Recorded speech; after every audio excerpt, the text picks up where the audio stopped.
like, trust your instincts. Don't do anything that you're going to be uncomfortable with. Make sure that you read everything when you're doing contracts. Make sure you're getting paid, right? And if you're on the other end, make sure that you pay your people appropriately. Like, don't jump at anything just because it looks good. Like, you might go, oh wow, like this seems like a really good deal, and then you'll regret it because you didn't do your prep work.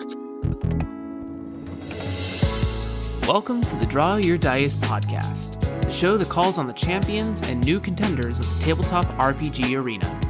My name is Jeremy Gage, and I am learning about tabletop game design and publishing. If you are a budding game designer or a veteran looking for fresh musings, stay tuned as we learn about the inspirations, processes, and philosophies of professionals in the industry.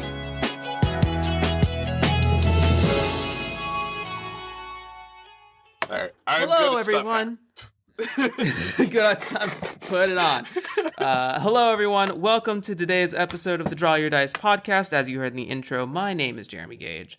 I am more than happy to bring a great guest who is actually outside of the brain trust this time. So if you've been listening to the show for a long time, this is my first out of trust guest. They are working on the Tidebreaker RPG. We're also going to get into their first jam project known as Desiccated, and maybe some other pieces of game tech that they are going to go back to after Tidebreaker is done.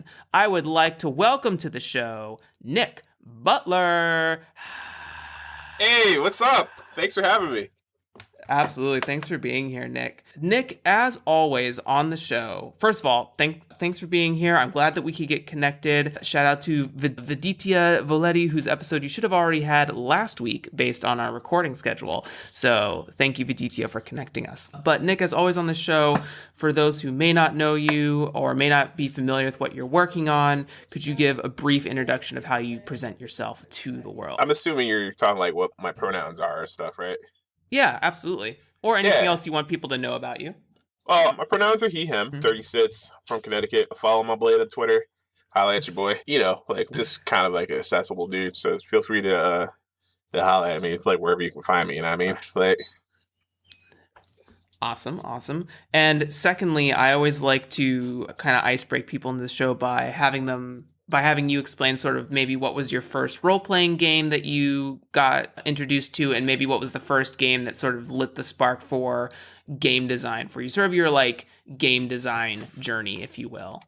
Ooh, I love this question. Like, I get this question like a lot.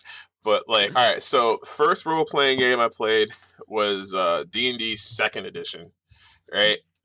Definitely not the one that got me like thinking about, oh wow, game design is awesome, I could definitely do this. But the game that got me into game design and like realizing, oh wow, like people other than big companies like make this stuff was a little game called Thrash by Aaron Clooney. Yeah, Aaron Clooney. You can find him at Nico Aaron and on Twitter. His name is spelled E-W-E-N though, and the Neko is N-E-K-O. It's like the cat in Japanese or whatever. But like, yeah, he's a good dude. Like he did the translation for the Made RPG and a couple other things. Like, but Aaron's early work was really influential to like what I do now, because he was taking stuff from Mike Portsmouth, like one of his older titles. I think it was Mechton, and the fusion system and whatnot, which had like a lot of like modifiers in Thrash, so you could like build your own special attacks. So like if you wanted to do like a Dragon Punch from like Street Fighter, like you could build that, right? And I was like, oh, I could show you people. What? Yeah, hell yeah, dog. Because in Dungeons and Dragons, like you can show you can people, but then they'd be like, okay, roll an unarmed attack, but you're not a monk, so like roll it with penalties and things, and then maybe get punched in the face for your effort because you're not trained in unarmed strikes. So yeah, flavor Shoryuken, but don't roll a Shoryuken. Thanks. Yeah, like, but get none of the benefits of doing a Dragon Punch. But Thrash is like, do you want to get a knockdown for this? Would you like to add fire for it? Would you like to anti-air people? Like, I'm like, yes. Yes, I would. I want all of this. Thank you. I like hearing some fighting game terminology as you talk too. I'm a big like Smash/Soul Calibur player, so hate the first one, love the second one. I have like a bad history with Smash. Yeah. But Soul Calibur, on the other hand, like that's a game we can talk about for days. Blood and darkness. Yeah, but anybody that's heard me talk before, like any interviews or just like they've hung out with me on Discord, they know like I am a huge fan of fighting games. Like I want more people to get into them. Like fighting games have like this like really high skill floor, which is unfortunate. With the exception of like Smash, because like Smash is like, hey, like I can hit up B and then suddenly I'm dragon punching people. And people are like, oh my god, I can do that. And then you get into it and you're like, oh, now I can do like crazy stuff like wave dashing and like doing all these like little like fancy cancels with like your shield and rolling and stuff, which is kind of like it's just like it's a cool thing, like, you know. So it's like the more like I started talking to people about Smash, like even though I don't like it personally, because like I said, I had a bad history of it in high school, so I don't play it for personal reasons, but I also ended up not really thinking of it highly as a fighting game either until I started talking to people that were like, no, dude, like Smash is hella technical. And I was like, okay. And I started seeing like what Smash was really about. And I was like, yeah, it's cool. But yeah, like Soul Calibur is my thing now. And it's even interesting to talk about the dichotomies between those two sorts of games, right? Because especially when we talk about game design in general, about how, you know, Smash is a fighting game with sort of the technicality slightly pulled out of it, right? It's to create the party format or the local couch format, the like you can have friends over and just play a fighting game that like you're not getting trounced on by when like a Ryu main comes in on your Street Fighter day. You know what I mean? Like that guy's not going to play Ryu badly, but you might have like someone who just wants to play Kirby for fun and can still play the game, right? Yeah, Ryu got buffed in Street Fighter V because he was hot garbage until just like 2 weeks ago, and everyone on Twitter has just been like, Ryu's playable. Because like, you know, if you're not like MDZ Jimmy or like Daigo, like Ryu sucks or sucked, right? But it's all about that dedication to a main, you know what I mean? Yeah. I mean, like as a Ryu main, like shout out to Capcom, thank you. Like finally, fucking finally. I love it, dude. We'll definitely have to have you on a more personal fighting game talk back here. I love it. Yeah, it's like, but game design wise, it's like I like to talk about fighting games a lot for tabletop stuff, because I believe that there's a lot of technical stuff that you can pull from fighting games, and not just fighting games, any other format, right? But like I specialize in fighting games, so that's what I talk about specifically. Absolutely. But I do believe in pulling from everything, from movies, from video games, board games, from just like anything that you can find out in the world. Like if you have an idea that you can get from that, like it just matters like how you're able to interpret that into the medium of your choice, right? So for me, like stuff like the concept of like a mix-up, right? Where it's just like in a particular instance, like Street Fighter has like high-low attacks. It has like strong, heavy, fast attacks, right? And it's got that on kicks and punches. So you have all of these options, like sits options standing up, sits options crouching, and sits options in the air. And then you have special moves on top of that. Right? And then let's not even get Guilty Gear into the situation, you know what I mean? Guilty Gear is simpler in that matter, because Guilty Gear only has 4 buttons instead of 6. Doesn't it have 5? No. Oh, 6. You're right. I see what you're saying. Yeah, it's got light, medium, heavy, slash, and drive. And drive whereas the other has usually like doesn't have a crouching or aerial variant. Well, it has an aerial variant, but the aerial variant's usually just like a downward smash for most characters. Do you hear this professor going off in here about fighting games, everyone? Yeah, but like before like I turned the whole thing into like a Street Fighter like seminar, right? But the main idea, like with mix-ups, right, is that you have these different options. But like if you simplify it, like most fighting games have like this very simple triad, right? Where like you have strikes, you have throws, and then you have blocking. Okay, like strikes beat throws, throws beat blocks, and blocks beat strikes. Okay, right. And like when you're adding jumping, crouching, dashing, or whatever, you're just adding a little more complexity to this very simple thing. Okay, and like I took that and I was like, how do I apply that to a tabletop RPG? And my current game, Tidebreaker, focuses specifically on that. Like, I tend not to like talk about it too much in the text, like explicitly, because I don't want to scare people off of like, oh my god, fighting games, I have to press buttons in this. Yeah. Like, no, you just roll dice. Isn't It's that okay. what you're doing when you play any RPG, right? Like when you're playing, Yeah, D&D but 5e, people I are like, push the smite button. You know what I mean? yeah, but people are like, oh my god, like they think about fighting games and they think about like the technical aspect of it, where it's just like having to like do all of the directional inputs and things, and then then they get scared, right? But like, so I don't want to like traumatize people by going, yeah, it's fighting games. Like it is, but it's not, because it's just dice, right? But anyway, I digress. So like the point is, like with mix-ups and tiebreaker, right? The idea is that the attacker doesn't get the choice for what they're doing, right? As far as like what stack they're rolling, it's the defender, because like in a fighting game, like the attacker has to overcome the defender's defense, or else they're not getting hits. Like they can swing all day long, but if the defender's blocking, it doesn't matter, right? So the basic premise is that in Tidebreaker, you have blocking and you have dodging. Okay, so the defender can choose to block or dodge, and if they're blocking, the attacker rolls might, and if they're dodging, the attacker rolls agility. And then your abilities some of them can be built with what are called on contact or on dodge effects. And on the on contact effects, if your opponent is blocking, you get that effect no matter what. And vice versa with the on dodge. So like if your character's like facing somebody that's min-matched like one way, or it's just like, oh yeah, I've got the maximum block, so you'll never hit me because I'm just going to keep blocking. And you go, cool, so I'll just keep hitting you with this on contact effect until you decide to start dodging. Yeah. Before, we dive more into it, why don't you give, for people who may not be familiar with Tidebreaker, give a brief pitch about like what Tidebreaker is.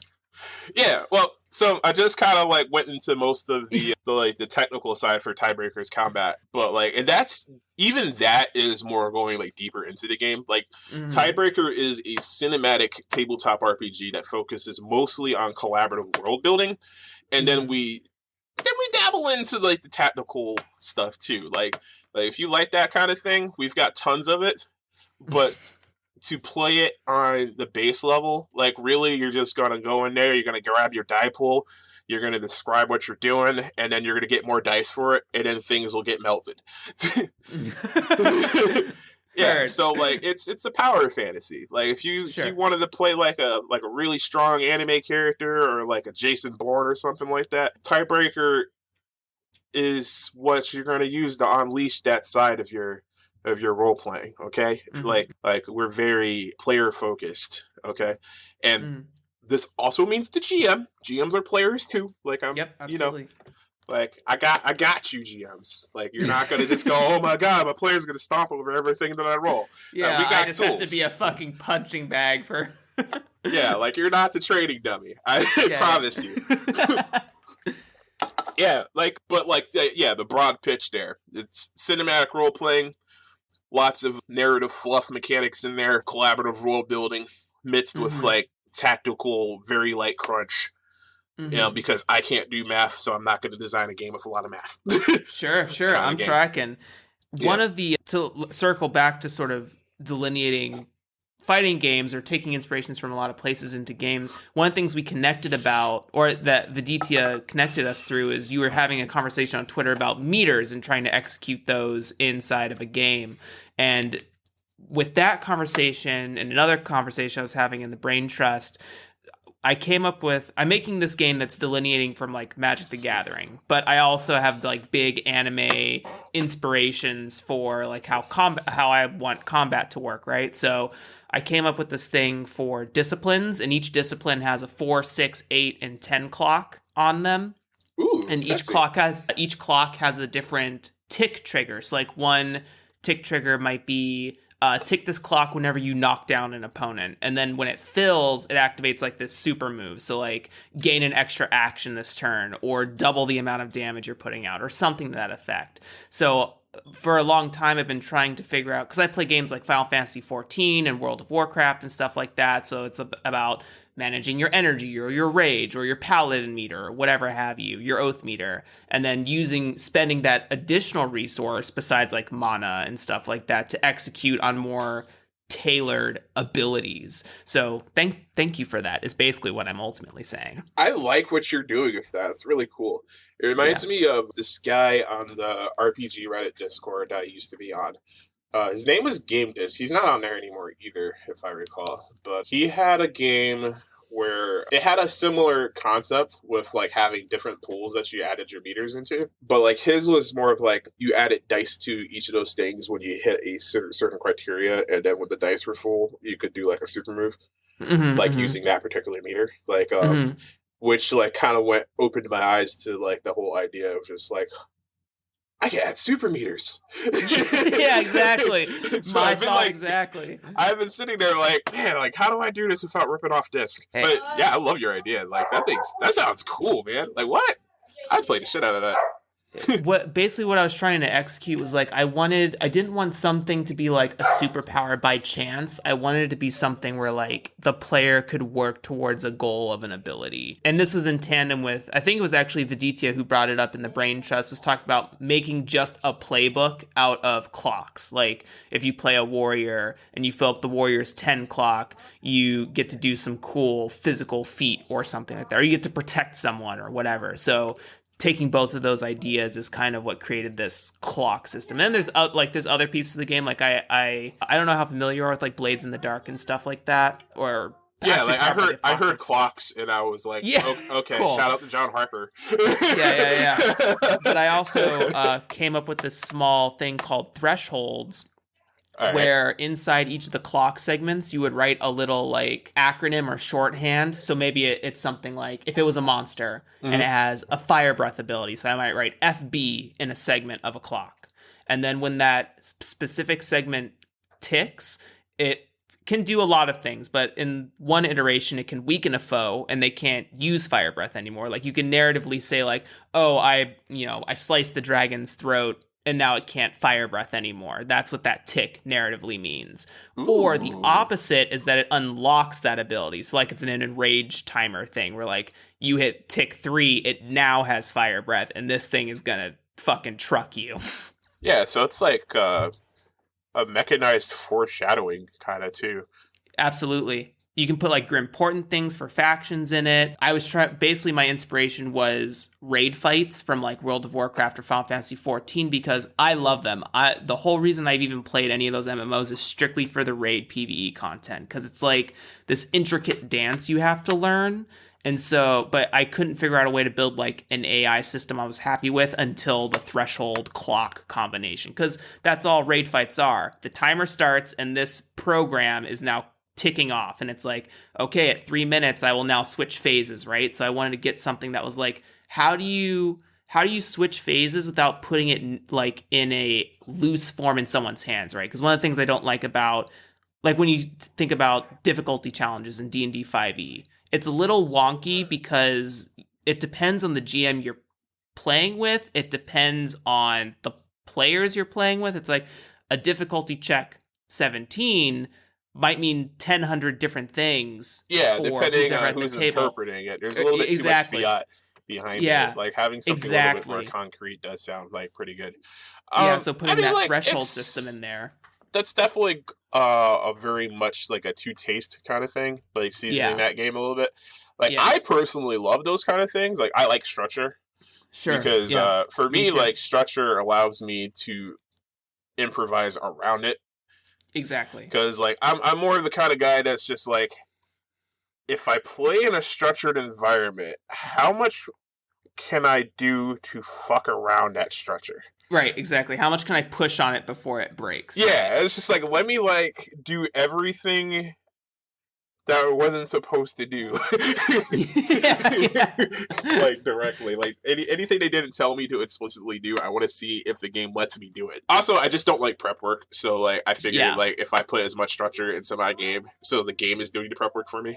I'm a big fan also of like procedural generation, and then like the prep work comes after the fact, not before the fact, right? So like Yeah. you roll up a bunch of tables, you're playing in the moment, and then you can take notes afterwards of like, okay, so this is what we saw, this is what the building was like, et cetera, et cetera. Like kind of a recording after. versus like an after sort of thing. Yeah. Ooh, that's kinky. I like it. If you, I don't know if you ever played like Band of Blades or read through the book. I've not. I know very little about Band of Blades. That's totally fine.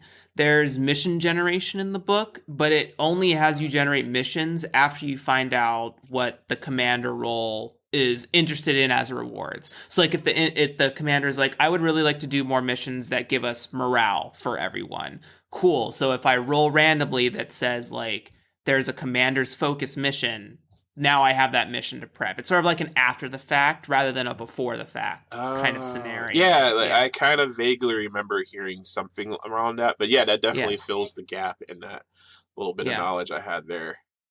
Ooh, that's really after cool. Prep design instead of before prep design. That is really cool. Ironsworn does something similar to this when you think about like the Oracle mechanics, and Ironsworn Delve has like this D100 table where it's like... I'm sorry. But I hear Ironsworn every time I do an interview. I'm sorry I haven't read it yet. I'm going to read it. Like, my next day off, I promise. Like, I won't do another interview until I've read Ironsworn, okay? Apparently, it's really freaking good. It's got really good stuff going for it, for sure. And I love what Sean Tonkin has done for the game. But enough, I mean, I guess this is live iterations. This is partially what the show is all about. But it's just like geeking out over like fighting games and tables and stuff. So, to my understanding, you were brought on to the Tidebreaker project, or you were yeah. What's going on there? So here's the story. I've told this once or twice before. Sure. Tidebreaker, like I mentioned the Reddit server on Discord for RPG design, right? So I met Smunchy from Smunchy Games on that server, and he was looking for designers to help him with making some of his games. And I was like, hey man, I'm the best in this server. Like, screw all those guys, right? And he was like, okay, sure. And I was like, no. I was like, no, seriously, I'll prove it. I will make you a game. Give me 1 month. And if you don't like this, you don't have to do anything. But if you like it, hire me and I'll finish it for you. And he was like, bet.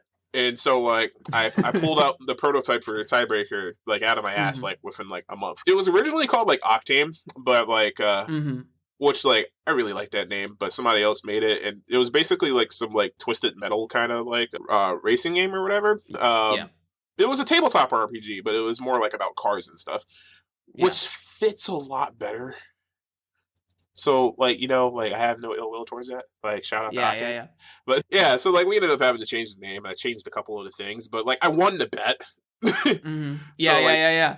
Yeah, and so, like, for, like, a year and a half or so, like, I was working on Tidebreaker for a little bit, and then we basically had to, like, mutually split ways because, like, it wasn't sustainable for his business because he did numbers on parcelings, right? But, you know, Kickstarter, like, did this thing where it's just, like, you can't put out, like, multiple Kickstarters anymore until, like, you've had, like, your previous one fulfilled. So, like, it was kind of like, hey man, like, we're doing this thing with parcelings and we got to fulfill that. And then his flagship title, like, Paths, was, like, very close to completion, and like he's gonna have to do that too. So, like, it was pretty much either, like, I get put on the back burner for a couple of years or I venture out myself. So I was like, look man, like, I've been doing this thing on Twitter for, like, this entire time, like I gotta do this work, man. You know what I'm saying? Or else people are gonna forget about it. And then, like, we sit there and we wait for a while, and it's just gonna be like, I'm not a patient guy. Sure. And there's also something about, like, keeping momentum when it comes to something people are excited about. Yeah, and if you've read Tidebreaker, That's a pun. Momentum is one of our meters in the game. I love it. Yeah, so like we parted amicably. Smunchy's still a good friend of mine. I see him as a mentor. Like he's a good dude. But like we couldn't continue to do Tidebreaker justice together. Mm-hmm. So like Yeah. I had to take the reins myself. Which like it hurts. Like I'm not gonna lie. Yeah, Like, it's really hard. It's hard doing when you this have a by myself. partner. It's hard. Yeah, dude, it takes a village for sure. There's no doubt about that. And it's hard when you have someone who like really is as passionate about the project as you are, but at some point the parallels are just not aligning anymore, and that can be difficult. Like Smunchy's an amazing businessman. He's a good dude. Like Mm-hmm. he's from Texas, so like he was out like during that snowstorm thing. Like he Mm-hmm. was just out like knocking on everybody's doors, like buying them food and gas and stuff. Aw. Like Smunchy is a good guy. Like I'll follow him at Smunchy Games on Twitter. You know, like try to grab a copy of Parslings. Like Mm-hmm. support my homies, man. Like because you know they do good work. You know, Mm-hmm. like I'm still cool with all of them. But yeah, back to my stuff. Hey, it's all listen, my show is about both game design and the business of game design, and sometimes that also involves relationships and collaborations and partnerships. So all of it's good juice here. It's all good juice. Yeah.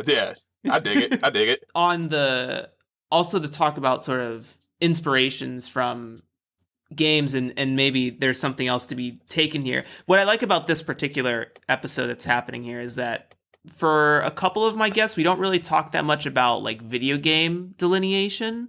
And so it's nice to have someone else who has like that video game inspiration that kind of folds into their systems. I've been trying, it's on the back burner now because Kaleidoscope is kind of like taken up my entire brain storage system. But I was working for a little bit on a Devil May Cry / Bayonetta system where you like, when you were talking about mix-ups, that's what brought it to my mind again, was that you rolled different size dice and you could switch up moves depending on the dice size and things like that. And you had different stances that are like, because what I Ooh, want to inspire, a cool way of doing it. Yeah.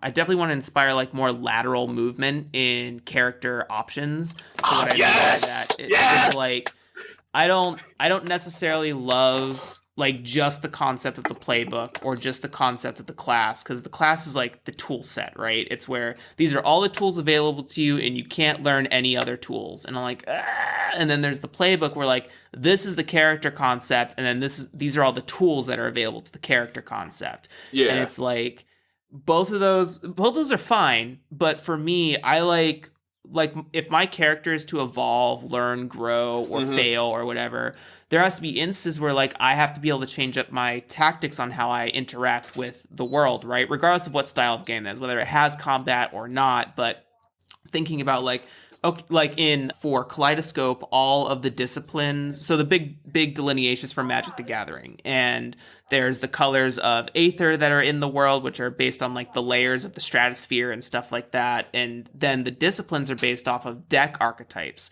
So like you have one discipline that's aggro, you have one discipline that's control, you have one discipline that's mid-range. And I want you to be able to, no one likes playing the same deck for a long time. So it's like, and not every color works with every deck. No, red deck wins only. Everybody else can burn. Hi, this podcast is over. So yeah, thanks for having me. See ya. Yeah, support your fireballs. Add some more mana to it. Yeah. Burn all the things. Bye. More lightning bolts. More lightning bolts. More lightning bolts. Fork those bitches. Let's go. Like literally magic puns. Let's get it. Then I'm Tish. I myself am a mid-range player, which is the purest way to play Magic. So you know, whatever. Get over aggro. Get under control, dude. Go wide. But the point is that like, I love when games present lateral options that I can flex into, because you don't no plan survives contact with the enemy. So why I bring that up is that no character concept survives contact with a game that you're playing for the first time. Because if you're playing D&D and you're like, okay, I want to play a druid, and then you're playing the druid for like maybe 5 sessions or so, like, man, the fighter looks really fucking cool. I hate worrying about spell slots.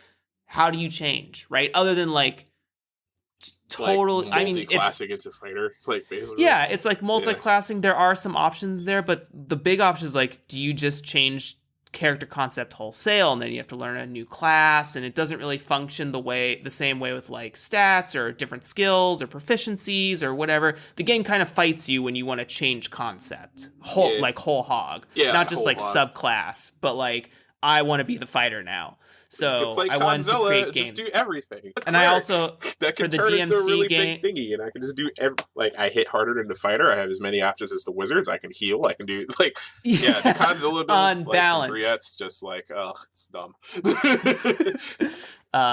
So yeah, I want to inspire lateral movement in games. I'm sorry, D&D. I don't want to inject so much salt into this because, like, I have opinions. I also have opinions. I share them very briefly on the show, but this show is not about a dunk fest on a game that is one of many games. That's all I'll say at the end of the day. Is one of many games. Fair enough. Yeah, but lateral movement options, I love it. Let's get it. Yeah, I was even inspired by, like, I was looking up like fighter design archetypes from fighting games, so, like the Shoto class, the zoner, the grappler, all those sorts of archetypes of like how people start creating their fighting games, and then they obviously branch out by mixing up the style of the moveset or whatever. But yours do like more heavy rush down or like mix up kind of characters.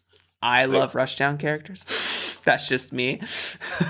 Are you like an Ibuki main? Just like vortexing people enough? Yeah. Every day, dude. Every day. Do you like it? I'm gonna jump back and throw daggers, and then I'm just gonna like dash in and V-skill people to death. Let's go. I'm not as technical as you are, but yes, that's the kind of... I like being aggressive. I like playing aggro mid-range decks. I like just playing the game, dude. I like playing the game. Yeah, like I play Ryu when I'm in fighting games, but I'm like hyper aggressive in like everything else. Like I said, like I'm a burn player. Yeah. It's the only honest way to play Magic. Get me out of here. Anyways, can I dig into that just for a second? Sure, go ahead. Yeah, dig into the red deck like, wins. Like the philosophy behind it is like in Magic the Gathering, right? Like you have like these cards, they're in your hand because you're supposed to be like, oh hey, I have any of these tricks in my hand. You don't know exactly what I'm gonna do. Like I play a burn deck. You know what I'm gonna do. I'm gonna hit you. Yeah, I don't want to play with your cards. I just want to win the game. Yeah, it's like I'm not looking to counter anything you're doing. The only thing I'm looking to counter is your health value. Like, I really don't care if that creature is going to hit me for 20 next turn because I'm going to hit you for 3 7 times in a row. That's 21. Yeah. Like, that's all I have to do. You know what I'm doing next turn. I'm dropping a mountain. I'm turning that bitch sideways and dropping a thunderbolt on your head. Like, tell me that is not the most honest strategy possible.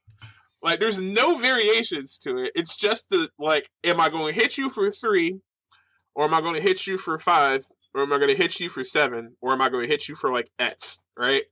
Listen, dude, mid-range, you interact with the whole game when you play mid-range, all right? You get to interact with their cards, they feel like they're playing, and then the victory is so much sweeter when they realize they couldn't stop your army from marching on the field. But is it more honest, though?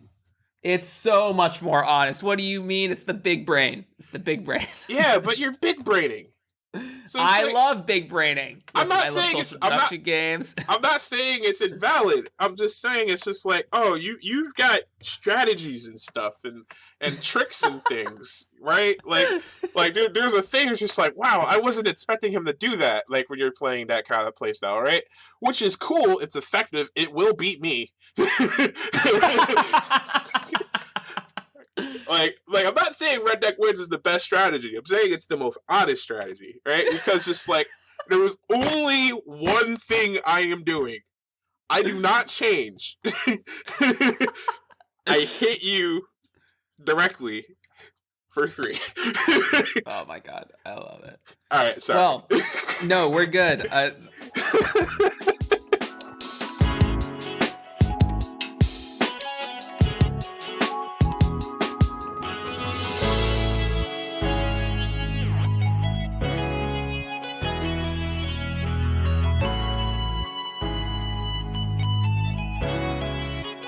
Beautiful. So I think that will move us into the next sort of segment of the show, design trends. So, Nick, what are you seeing in your social circles, Reddit, Discord, Twitter, whatever have you, about trends that you're really excited about that are coming into the design space, things that you keep noticing over and over again or that people are calling for? Or maybe what are some trends internally that you have that you kind of want to speak, like you want to see more, like that you want to speak into the ether? Oh, jeez. Honestly, I don't see too much as far as like design trends going on Twitter too often. Mm-hmm. Because like for better or worse, like indie RPG design Twitter is kind of like a really more of like a personal place where people are just kind of like, hey, I'm going to talk about my day. I'm talking about these things that are bothering me, but like we don't talk about game design too much there, right? Mm-hmm. So Mm-hmm. like, and on the days that they do, I'm at work, like like, Sure. like so I ended up missing the big like does mechanics even matter like arguments and Mm-hmm. stuff because like we tend to go through like the same like 3 or 4 arguments like every week there, right? Mm-hmm. But generally, like, I don't get to talk game design too often with other folks Oh. because they're not talking about that. Like, the last time I saw someone talking about it was Brandon Leon. Yeah, he's a smart dude. But he was talking about how he's finding these games, including mine, which tend to blend like a lot of narrative options with crunchy stuff, and like how he was enjoying that, where like that's becoming more of a trend. So because I guess people are just like, hey, like I want my fluffy bits, but I also like dabbling with like lots of character options and stuff, right? Mm-hmm. Mm-hmm. Which is kind of why I started making Tidebreaker the way it is because like I like that, so I figured if I like it, there's got to be somebody else that does, right? But yeah, like he was talking about that and how some folk like Eldritch Crow, who made Aether, was doing similar things, right? Like I can't remember who else he mentioned because like it's been a while since he posted that thread, so probably like a month or two, right? Mm-hmm. But yeah, Flying Circus. Like Flying Mm-hmm. Circus was doing that too. But yeah, Brandon was talking about like these narrative games that have more crunch. So like I'm kind of excited to see if folks like myself and Crow and some other folk like start kind of moving more towards that end because like Mm-hmm. before it was just kind of like how much more can we do with Powered by the Apocalypse, right? And Yeah. Yeah. like hacking that to death to fit like every single kind of like narrative theme possible, right? Which like it's a great design space because it lets you do pretty much everything, right? Mm-hmm. Like if you know the tropes of the genre that you're working in, like you can make absolutely anything with Powered by the Apocalypse and make that shit stick. Like it's fucking Mm-hmm. fantastic. Meg Baker is like a good friend of mine, and so Mm-hmm. like I'm always shouting out Meg for stuff because like what she did with her and Vincent, they made a game design phenomenon. Like it is on like there's no argument like that it's not a thing because like if you've been on indie Twitter at all, like everybody has pretty much made a PBTA hack, and if they haven't, they've been thinking about it. Mm-hmm. You know what I mean? So it's like it's undeniable. It's just like a force of nature. Like, but like I'm interested in seeing people hack other stuff Mm-hmm. or make systems like from scratch. You know, because Mm-hmm. like I want to see like a lot more just straight up like innovation in the game dev because like it's cool that you can make stuff like really quickly and just kind of like worry more about your settings and things and like getting all of like the fluff stuff that you want, Mm-hmm. and like that's a very valid like school design, right? Like I'm more personally interested obviously in just making things like just off the top of my head for the most part. Like I might take a mechanic or two here from another system because like who hasn't done dice pools, right? Like Right. Yeah. Exactly. Yeah. Exactly. like my dice pool system's not special.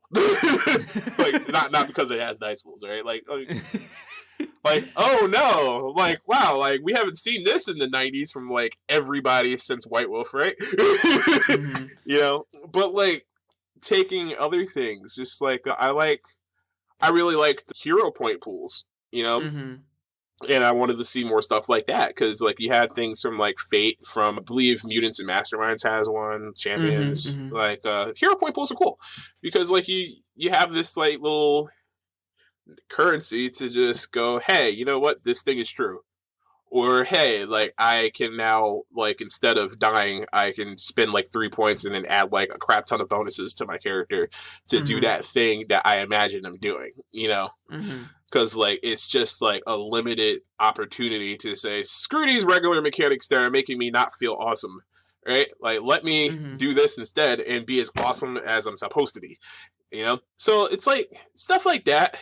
It was stuff that made me happy, you know. And like, I like things that increase player agency and stuff, right? But like Yeah. that's going besides my point of saying just like, hey, like I want to see what you can do to change tabletop RPGs, you know, like to make Mm-hmm. them different, you know, like to like push the envelope, like just kind of like explore other like avenues, you know, like maybe there's more stuff that can make it closer to like board games, you know, like, and I know a lot of people think that's like a dirty word, right? It's just like, why would I add board game shit to my tabletop RPG, you Mm-hmm. know, because like it might make things more interesting, you know, Yeah. like if you can fit it into your premise, like, you know, like if you made Monopoly into a tabletop RPG and then made it stick. It's just like because you know Monopoly was supposed to be like this anti-capitalist game, and then it just kind of became like, well, Monopoly. But like if you Yeah. took but like say like, let's dive into it for like 2 minutes, right? So like say that I took Monopoly's like base mechanics, right? Or whatever they are, because I can't even remember how Monopoly works outside of going around a board. It's money and moving. That's Yeah, it's basically what it money is. movement, right? And executing events, right? Drawn events. Yeah, like and some cards and stuff. But Mm-hmm. like if we took that and then like say like we took those cards and then said like made characters for this Monopoly RPG, and your cards could say like it's based on my character ability. I drop this card and now I have Park Place, and when I get Park Place, I get X. Okay, Mm-hmm. and Mm-hmm. then you can build characters based off of that. You know what I'm saying? Mm-hmm. And then that board can be like an arena, and you can change that Monopoly board instead of making it like how many spaces Monopoly has. Maybe make it like a 10 by 10 grid or something. Yeah, exactly. Yeah. And then Make it you a kind of like a hex crawl map yeah, and situation. like turn Monopoly into like a head scroll thing. But like you start from Monopoly and then you start changing things differently. But because like you're going, hey, this is more now a game about like because we're talking about head scrolls, Mm-hmm. saying it's more about like what is that terrible thing that we do like colonialism. Yeah. Yeah. Yeah. Yeah. Yeah. Yeah, you're just playing like explorers or just like capturing people's lands and just being like the big evil bad guy that's like just doing like terrible shit, right? And then Mm-hmm. making it a Mm-hmm. game about that, and then maybe like adding some mechanics for people rebelling against you and you getting your just desserts because you're a colonious asshat. Yeah. Yeah. And Put like you put get what you your deserve. shoe in the other foot. Show you how bad it is. Yeah. But like that starts from going, hey, what if I hacked fucking Monopoly and turned it into a game, like a tabletop Right. RPG, right? And What then if I like hacked Street Fighter, turned it into a game, right? yeah. So like, but you could take stuff like that and then explore the design space to make more interesting tabletop RPGs and do Mm-hmm. Mm-hmm. things that tabletop RPGs tend not to do. You know? Yeah.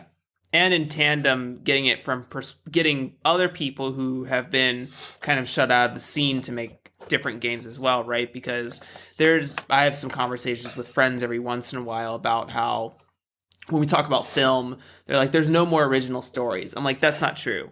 What there is there are not any more original stories from the same pool of people. Mm-hmm. But once we start introducing people of color, people of gender into the scene, we get things like Brokeback Mountain, right? Like that was a phenomenon. Yeah. And I'm sure there were. You Listen, get I'm no shit expert. like Get Out, dude. Like Exactly. what if we let black folk do horror movies instead of killing them in the first 5 minutes in horror movies? Right. Yeah. Crazy. What? But for real, it's like there are so many other ways to gain new insights into all sorts of mediums, and it's about letting go of what is safe or what quote unquote works, right? Because that's how some publishing companies work, right? Like Yeah. some of the older, more trad stuff is like, I don't know if this would sell to our marketing to your base. core audience. Who right? gives a shit? Yeah, Like exactly. you already have your flagship title at this point. Big traditional companies put out another game. Like Yeah, give I someone else a would chance. love to see Wizards put out another RPG. Someone who just said that. I think I literally just had someone on the show that said that exact thing. Or no, it was someone in the brain trust, but they were like, what if Wizards just made a different game?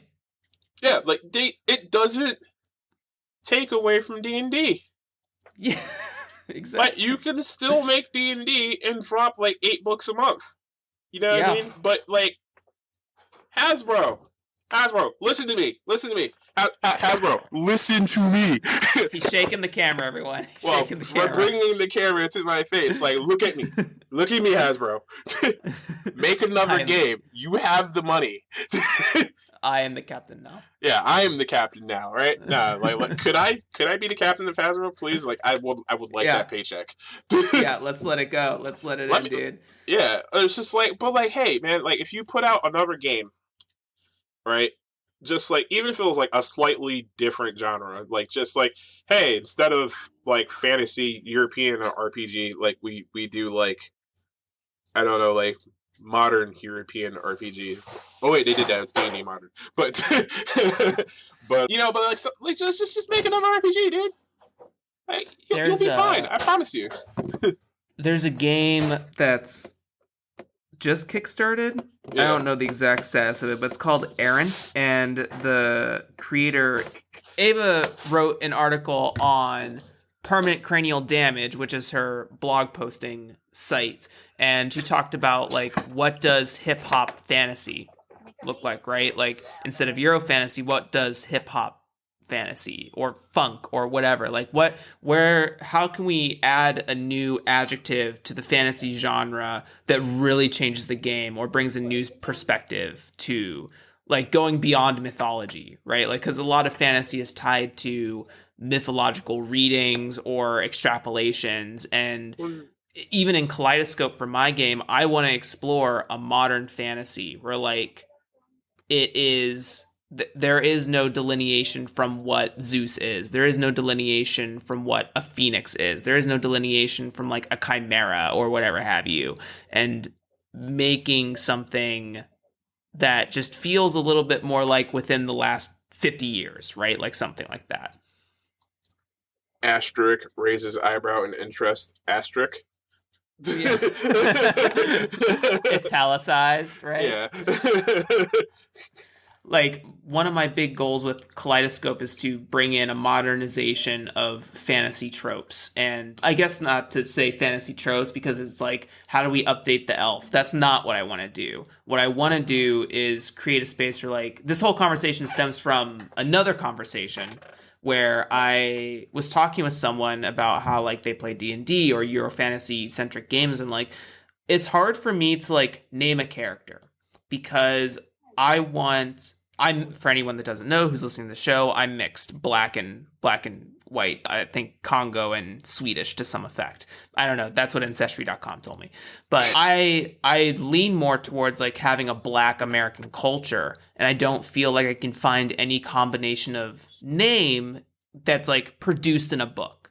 Like, when I look through the book, I don't want to be Grandar Anvilforge. I don't want to be Vincent, et cetera, et cetera. I want more like, I don't know, Marcus, Jerome, Jeremy's, like something that has a bit more of a different connotation to it. Because when we listen to like actual plays on podcasts, there's almost this conceit that like you imagine a white-skinned character before you imagine any other type of character, because that's our cultural baggage, right? Like, when someone brings onto the scene, I don't know, what's a random Ichigo Kurosaki, right? Mm-hmm. Like, I guess it's not, but you know, you probably put, if they don't know who that is, like in an anime, they'll probably make that a Europe dude. I mean, you know what I mean? Even if you did, he's a white-skinned dude with red hair. Like, that boy don't look Irish.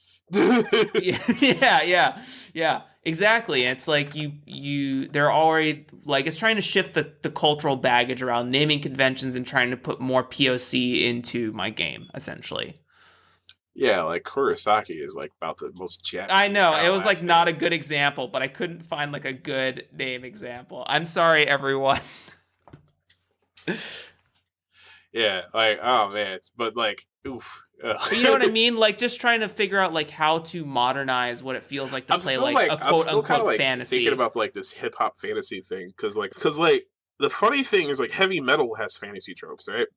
Exactly, yeah. And a lot of fantasy is like delineated from that stuff. Yeah, it's just like it's like heavy metal. Like you got stuff like Slayer was originally going to be named like Dragon Slayer, right? Right. Like Led Zeppelin has like a lot of like fantasy shit going on. Oh god, but like when you think of like heavy metal, like there's a lot of like Grim Reapers and demons and just like in power metal it's like dragons and knights and stuff. But like there's really like Nick, I got another one. oh my god, I hate you, Cameron. Turn them in at that point. Like, I'm sorry, but yeah, edit that out. Anyway, yeah. So like in heavy metal, like you have like these clear visual like indicators for like stuff that you could think of. Like if you do like a metal setting, right? Like Right. there's like Jack Black had like a full fantasy metal game that he put out. Yeah. Brutal Legend, right? And that shit rips. Mm-hmm. But like the cool thing about Brutal Legend was like you had these different subgenres of metal that were represented as different fantasy tropes, right? Because you had like that goth industrial stuff, and that was more kind of like the really gothic. Well, yeah, it's goth metal. Of course, it's gothic stuff, like vampires and darkness and brooding and. My metal knowledge is limited at best. I am a very big fan of heavy metal and hip hop. Hell yeah! Like that's the two things I listen to the most. I lean more towards metal than hip hop, but like like I can talk about hip hop for quite some time. But like I'm thinking it's just like with hip hop and like rap stuff like in general, right? Like we don't really delve too much into fantasy shit because we're just kind of more focused on like real life issues, right? Right. Where metal it's very like kind of has that privilege of just being able to have fun when they feel like it. Sure. And like not that hip hop doesn't, but like we're having fun and we're talking about like partying and fucking and shit, right? Like yeah. But like there is the occasional kind of like fantasy every once in a while, right? But it tends to be kind of rooted more in like Christian shit. Right, which also reminds me of like blues stuff. So I think if you were to build hip hop fantasy, I would kind of tie that into like things that already exist within like blues folklore. Like interesting, where like you have the most prominent example I could think of is just like having deals with the devil. Like you meet him at the crossroads. And then like he signs you a contract, which ironically, like a really good example of that is an episode of Metalocalypse, where they learn how to play the blues, and they have to sell their soul to the devil to do it. But spoiler alert at the end of the episode, like because Def is the biggest metal band in the world, like they've been dealing with contracts and stuff for forever, so they end up basically messing with the contract in such a way where they buy the devil's soul for a Hot Topic gift card and then keep their blues skills. Amazing. Yeah, Metalocalypse is a great show. Like I miss it. But yeah, like so if you took stuff like that, like particularly that crossroads and like there's ghosts and like there's like curses and things, right? Because like I think a good deal of that kind of goes back into like geez, somebody correct me if I'm wrong because I know I am, kind of like voodoo and stuff, right?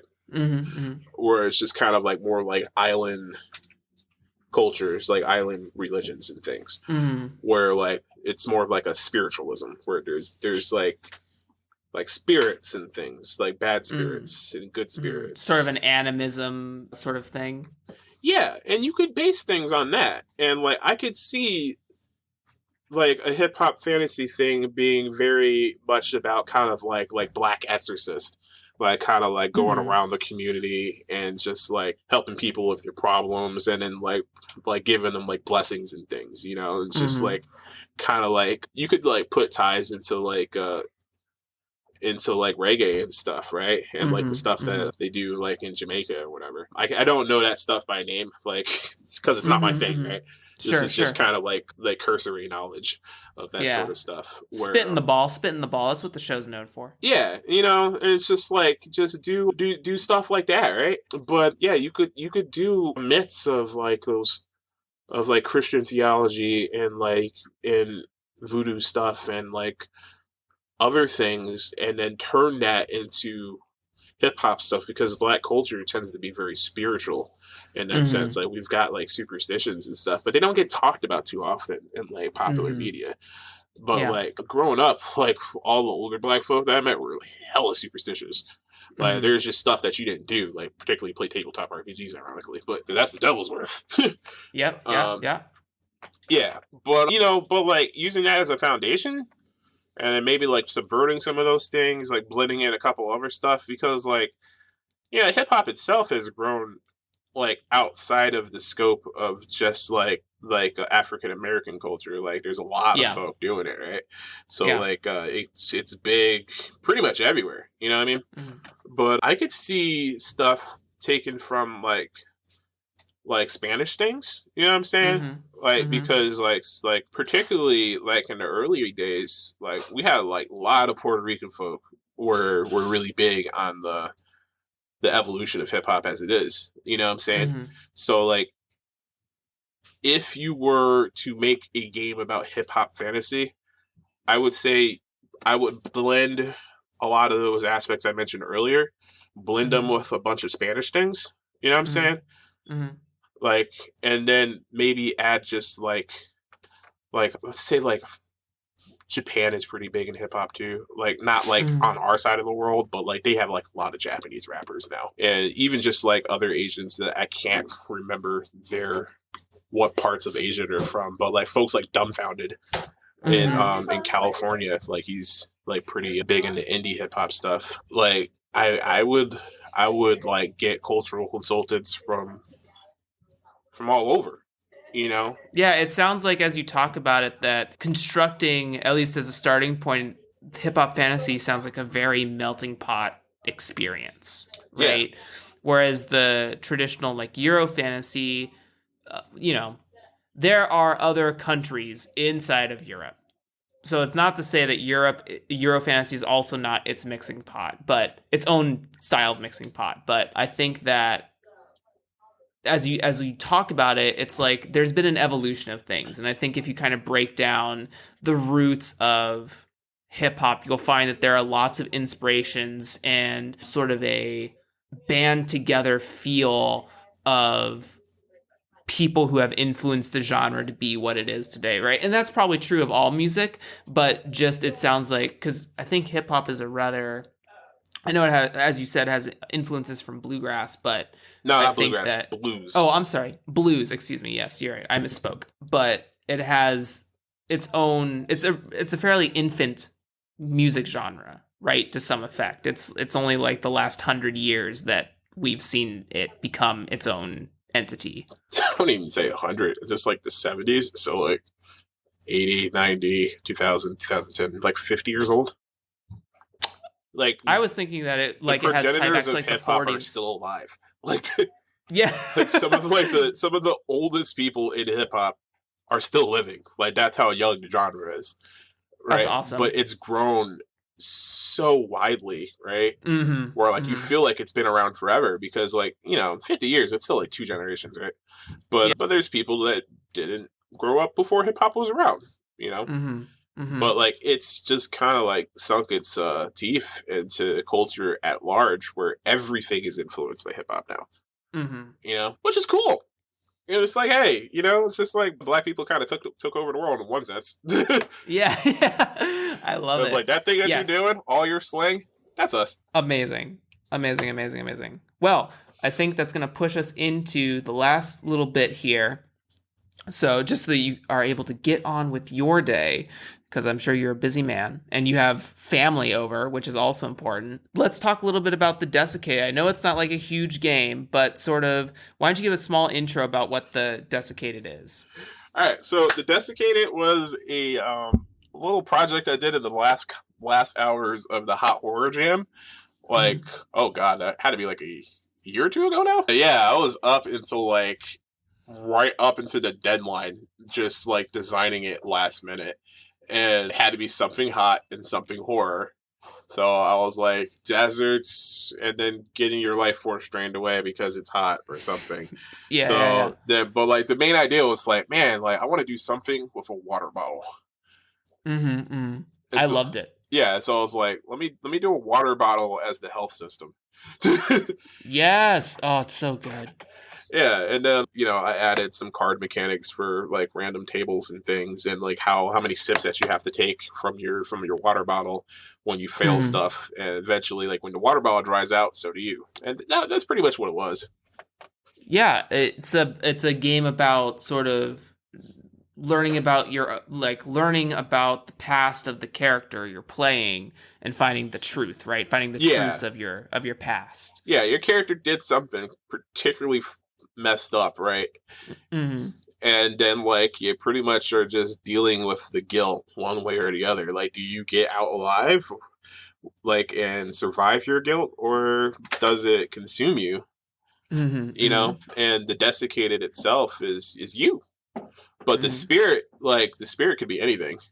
But like as far as the rules of the game are concerned, the spirit feeds on the sweat of the guilty.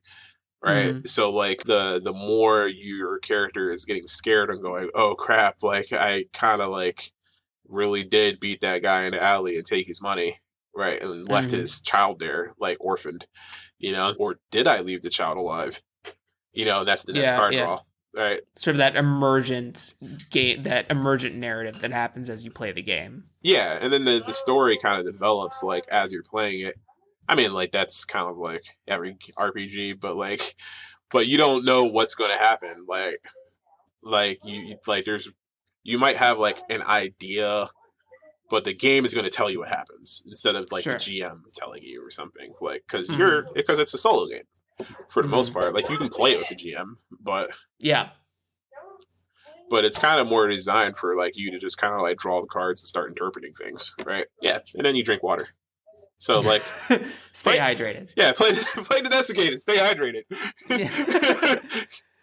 It seems like it could be really cool to hack with even like, because it has a very like tarot deck feel to it. So I imagine that like when I was reading it, I was like, oh, you could totally do like a spread or something too that might like shape the type of story that you're soloing, or you could also like shape a multiple players instance, right? Like you could do like a past, present, future spread and be like, okay, your character affected your group's past, your character is affecting the present, and your character is going to affect the future. And it's like that sort of additional like hackability to the game, which is really, really cool. And the water bottle as health system is like, I'm always a big fan of, what's the word for it?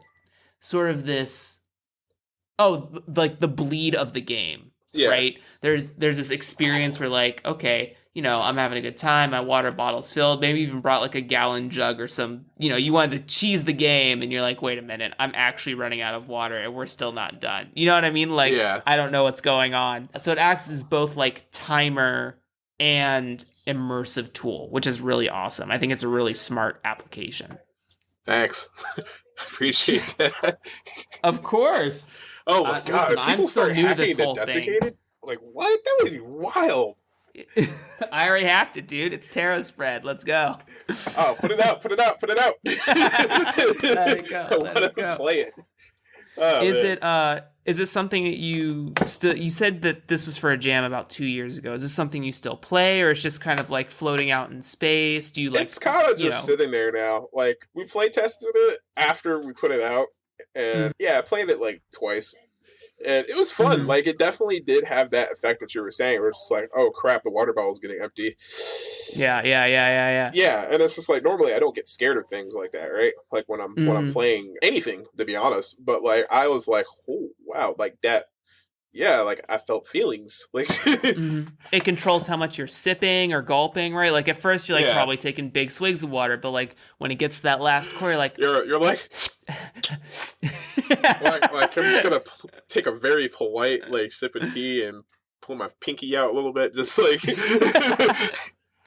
the minimum amount. Like let me not be like too much of a like engorging myself on this. I'm just gonna, we'll be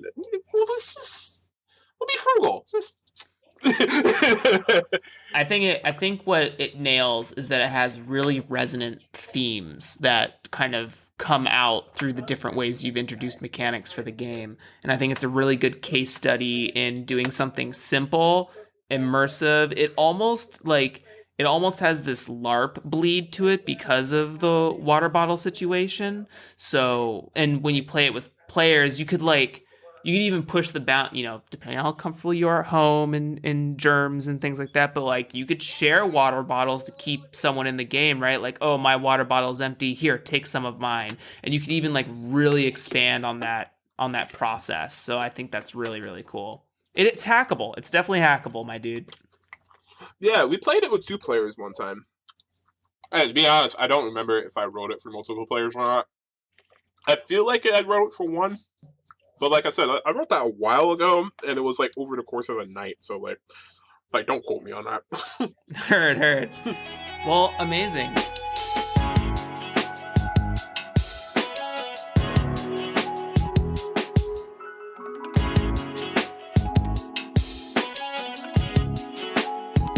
The last bit here, Nick, for the show is Yes, sort sir. of a TLDR design tip. So I should already have my dice out. This wouldn't be a dice show without, or this wouldn't, a game design show without some sort of randomizer in my pocket. But I'm going to roll a dice, and it doesn't have to, I'm going to ask you for a piece of advice under a category.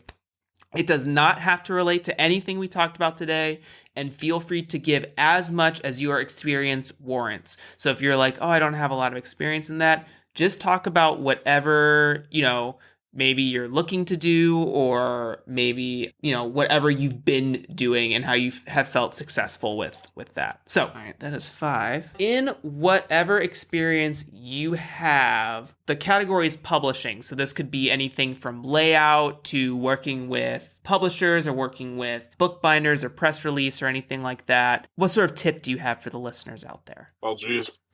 Yeah, the funny thing is I worked with a publisher, but I don't have too much experience doing Sure. publishing stuff myself.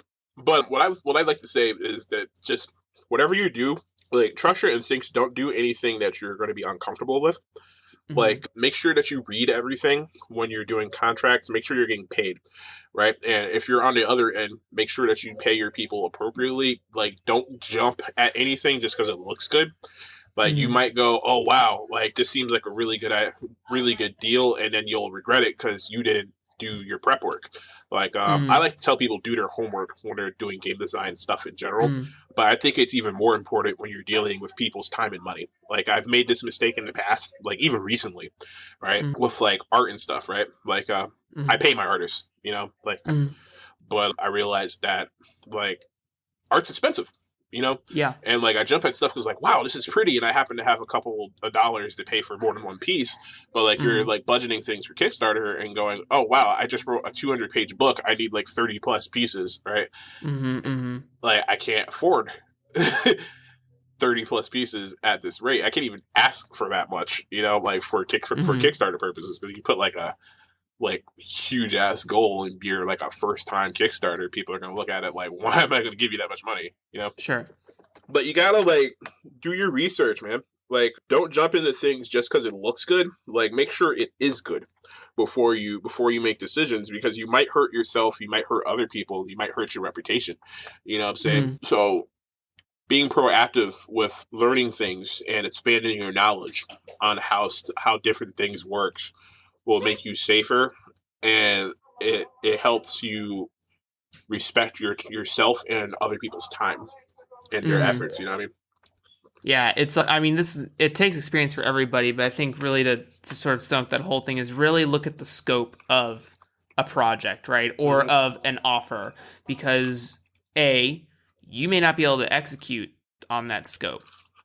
If you really dig into it, you're like, man, that's actually going to take a lot of time. Or the person pitching it to you may not be realistic about their intentions, right? You'd be like, oh yeah, sure, that's cool. Like we can totally, make this RPG together. And then you really look at the scope, it's like, wow, what you're intending is going to take like 2 years, and I may not have like the long-term time, financials, commitment to or just the produce a project like screws. that. You know what I mean? Yeah.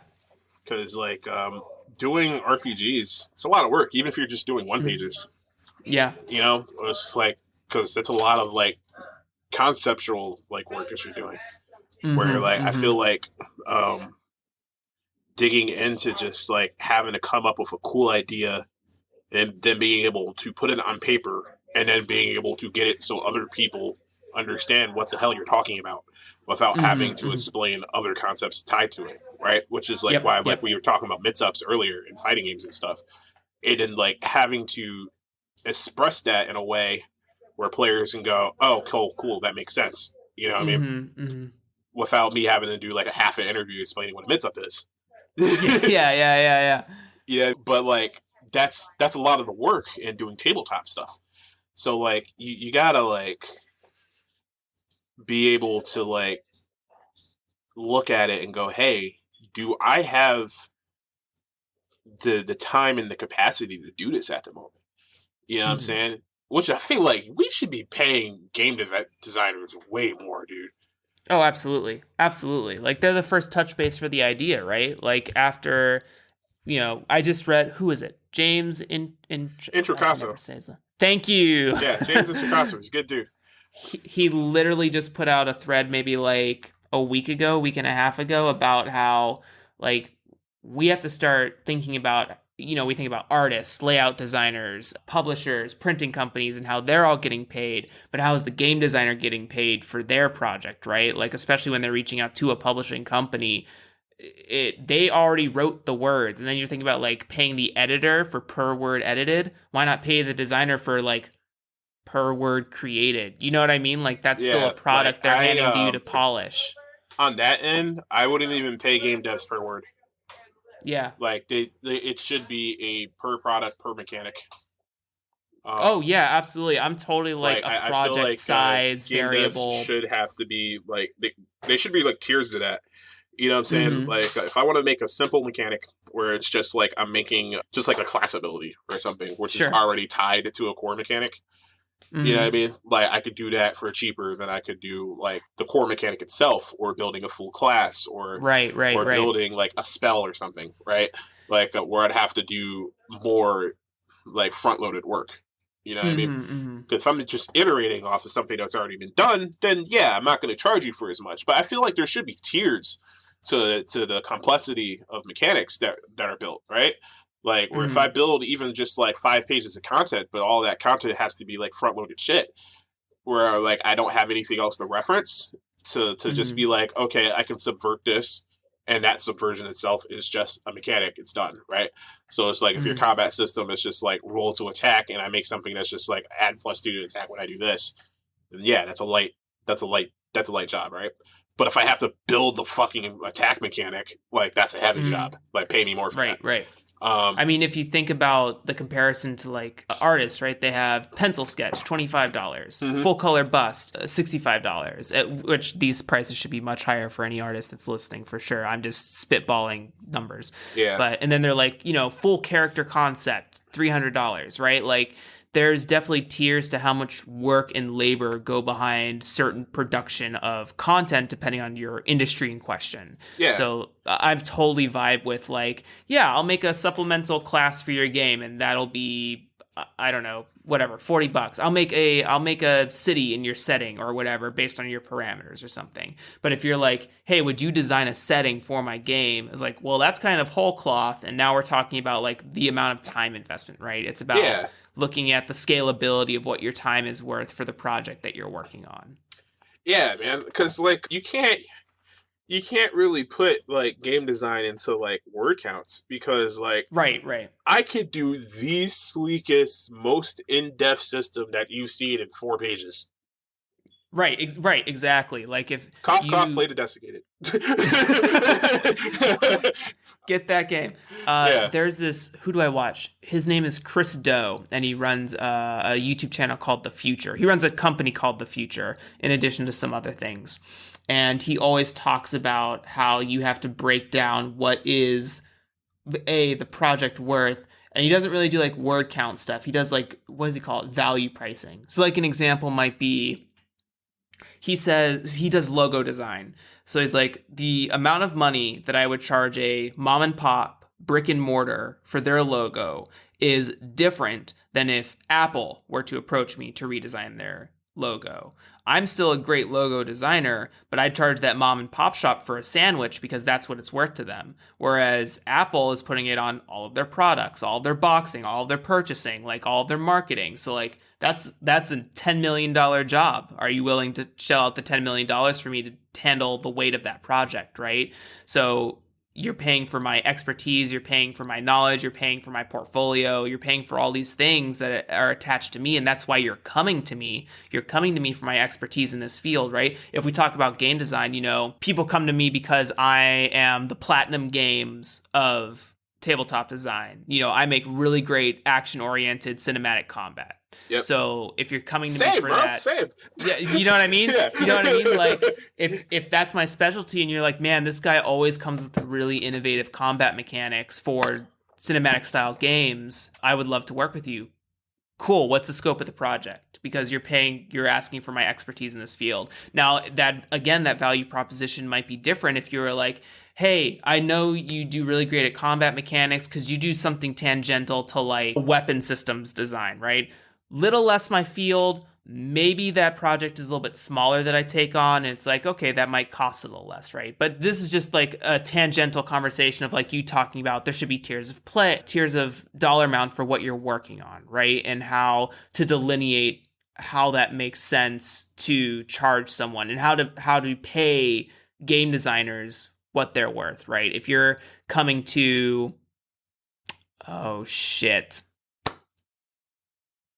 John Harper to sort of like delineate a new Blades in the Dark in partnership with you, what does that cost, right? Yeah, like I feel like a dude like John Harper should be paid even more. Sure, yeah. I mean, he's got the pedigree, he's got the eyeballs, right? It's because if you look at John Harper, right? And John Harper did like not only Blades in the Dark, but he did Lady Blackbird, right? Yeah, and but Aegon and stuff like that. Yeah, but like just like look like Lady Blackbird or even like Lasers and Feelings, like because he did Lasers and Feelings too, right? Which gets hacked by friggin' everybody, like almost as much as PBTA does, right? If you're not doing a PBTA hack, you probably did a Lasers and Feeling hack. So shout out to John Harper again.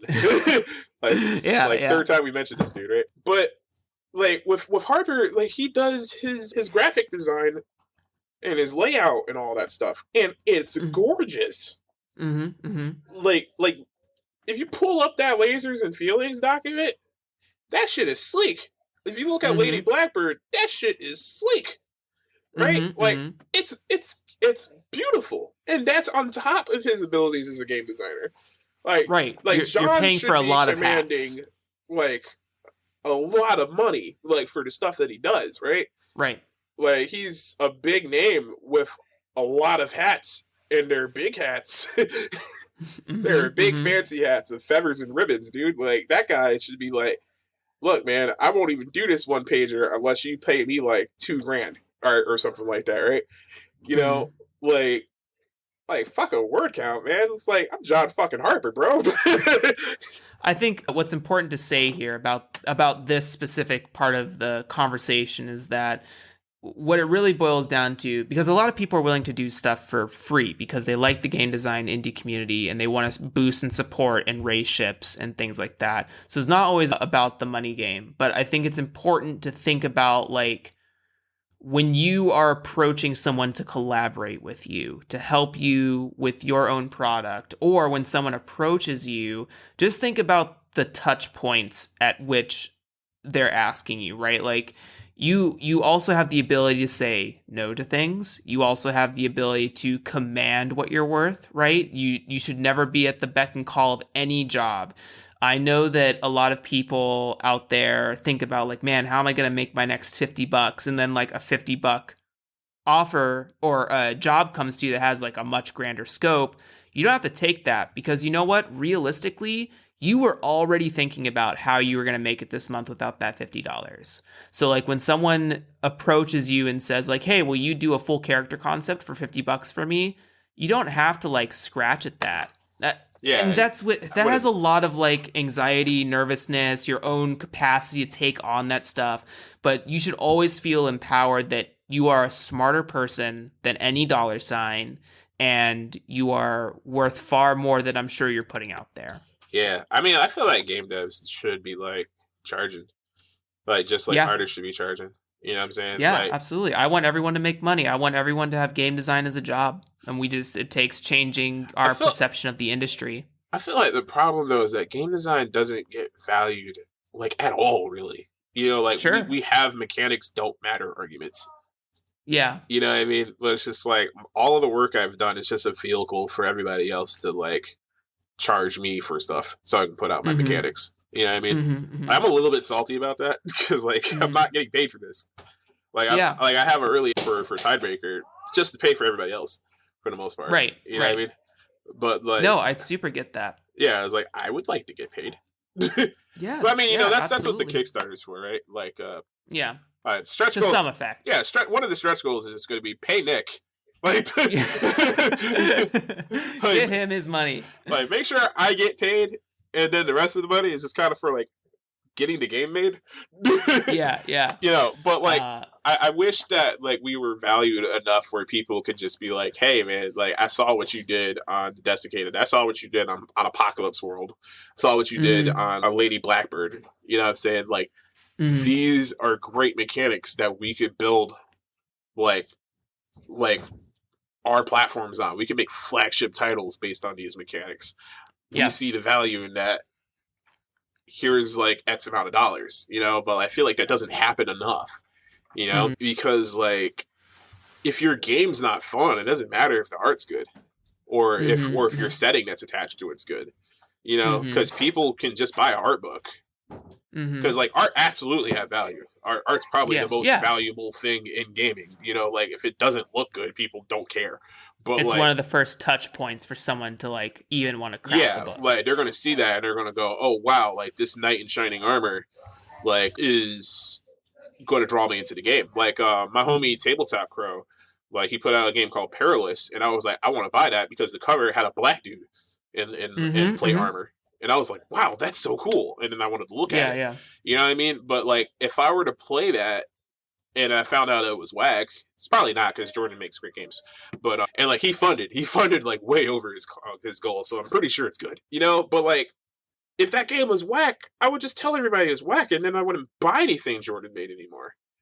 Sure, you know yeah, I mean? and that has like repercussional stuff. I mean, here's something I think that's important to touch on with that comment is that partially games are an art form of media, and art is very subjective to everyone. So like what one person finds fun might not be another person's fun, right? Me and my partner Grace is an artist, and we constantly have conversations about how like while you feel this one way about the Mona Lisa, someone else feels this way about the Mona Lisa. Because at the end of the day, there is no like, it's hard to objectively talk about art form mediums because they don't serve a specific functional purpose, right? They have like an entertainment and emotional value, but like an apple is objectively a good thing because it sustains me, right? I can eat it, sustain it, and that's the value that it has on it. But when you talk about the Mona Lisa, it has value based on history and conjecture and inspiration and lineage and legacy and all this stuff. And it's like,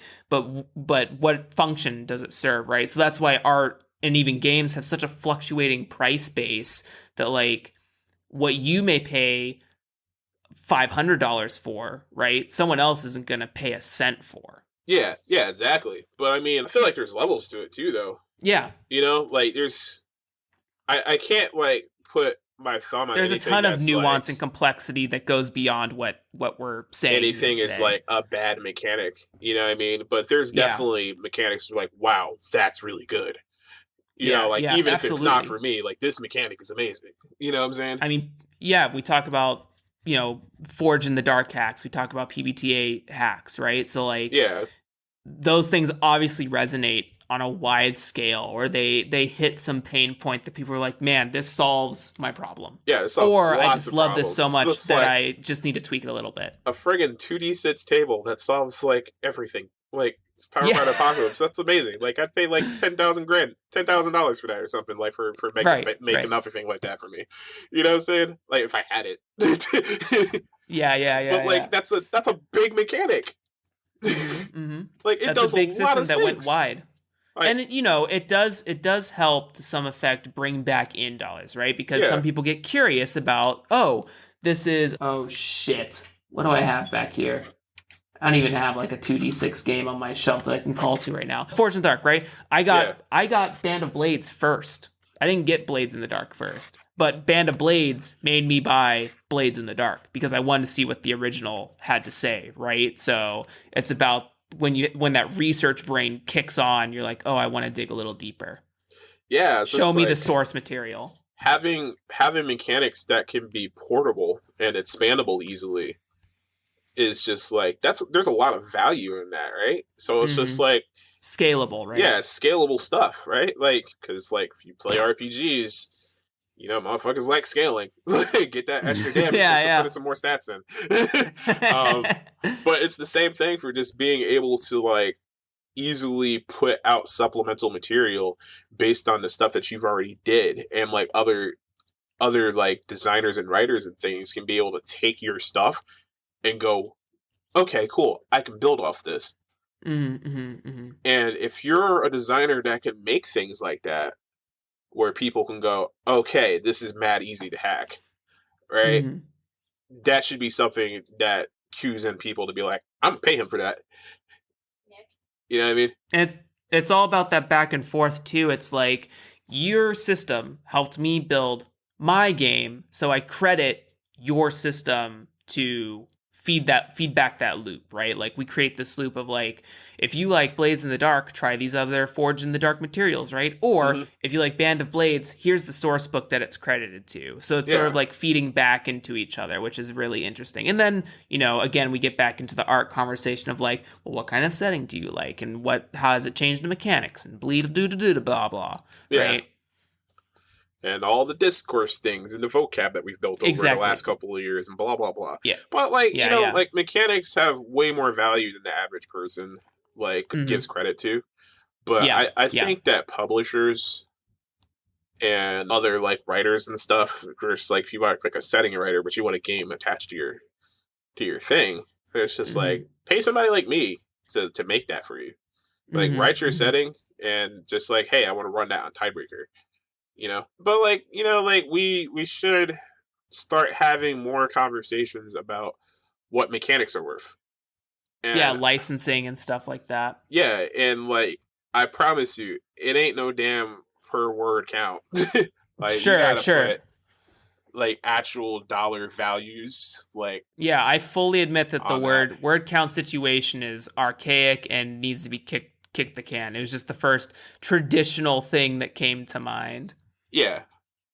But I mean, like, it's the thing that people go to because that's the thing that everyone's familiar with, But, like, I think that, like, we should have, like, a scalable solution that starts with, like, a net pay. Like just a straight up, like, hey, man, like, we're going to start you off at $5,000, and then, like, every time something comes out, we're going to give you some more money.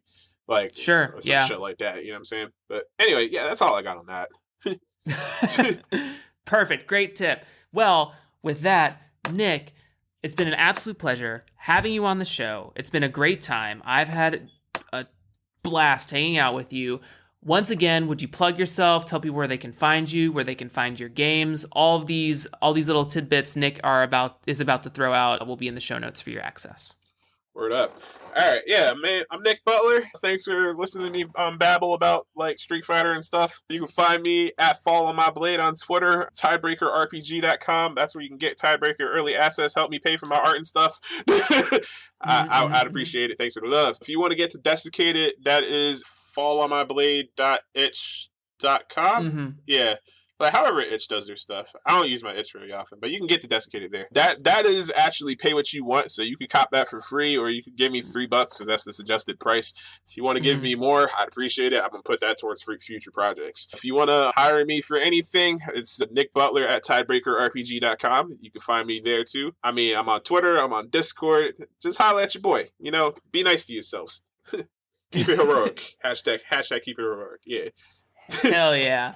Keep it heroic, everyone. Well, thank you, everyone, for listening.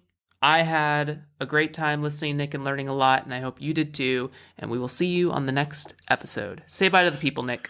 Deuces! Deuces!